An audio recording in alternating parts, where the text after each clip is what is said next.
فصل‌های زندگی.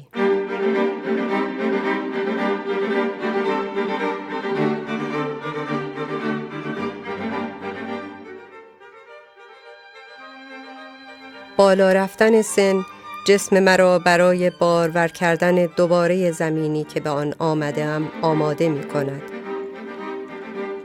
به همین گونه روح من گامی دیگر برمی دارد و می داند که هر فصل کیفیت‌ها و کاستی‌های خود را دارد.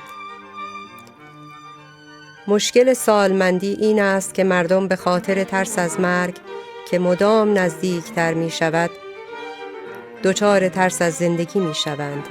نمی دانند که انجام یک گام است که سبب آغاز یک گام بعد می شود و طبیعت هرگز اجازه جهش از یک گام را نمی دهد.